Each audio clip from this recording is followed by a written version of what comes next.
The School of Communication of the East Normal University of China, together with other institutions of that country, held the conference Communication as Solidarity at Shanghai University. In addition to mass media representatives such as Press TV, RT from Russia, CGTN from China, and teleSUR, the event was attended by members of popular media such as Pan-African TV, Argimedios, and Brasil, Fato, bringing together more than 100 researchers and media professionals from Latin America, Asia, Africa, and Eurasia. From China, our correspondent Mauro Ramos with the details. For the first time in history, representatives from Iran's Press TV, teleSUR, RT from Russia, and CGTN from China participated in a meeting to discuss communication in the Global South. These state-owned media have been facing censorship, blockades, and sanctions imposed by the United States and Europe or right-wing governments, as is the case of teleSUR. The multinational media outlet was withdrawn from the programming of the state-owned Ecuadorian National Telecommunications Corporation in 2018, under the government of Lenin Moreno.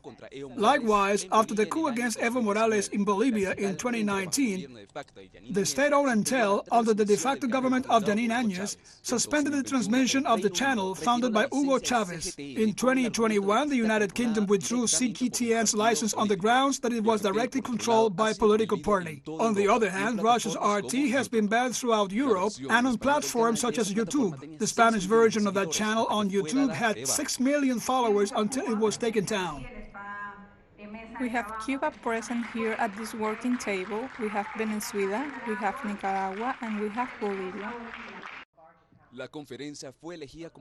The conference was chosen as a venue for the official inauguration of the International Communications Research Institute of the East China Normal University, which will be chaired by Professor Lu Xingyu.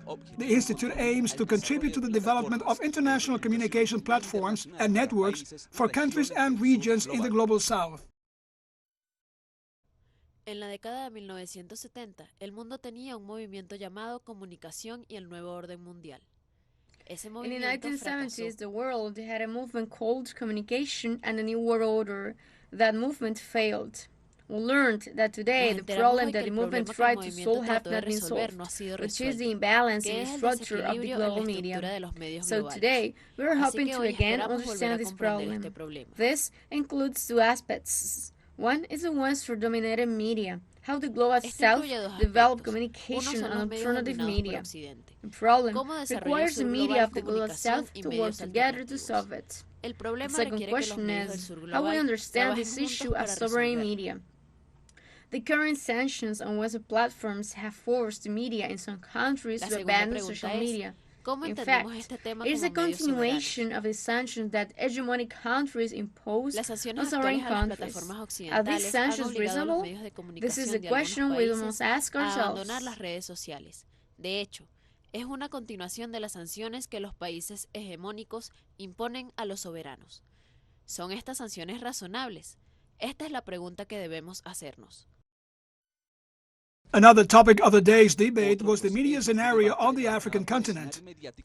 The director of Pan-African TV, Kambale Musabuli, said that Pan-Africanism has been advancing at the political level with the articulation of the countries of the continent in the African Union, and that progressive media are necessary to disseminate the vision of the United Africa under Pan-Africanism.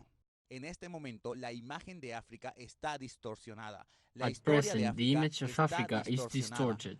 The history of Africa is distorted. There is hysteria around the world that prevents us from choosing our own friends and deciding our own destiny. We need to change that narrative. And in order to change that narrative, we need to create our own communication tools.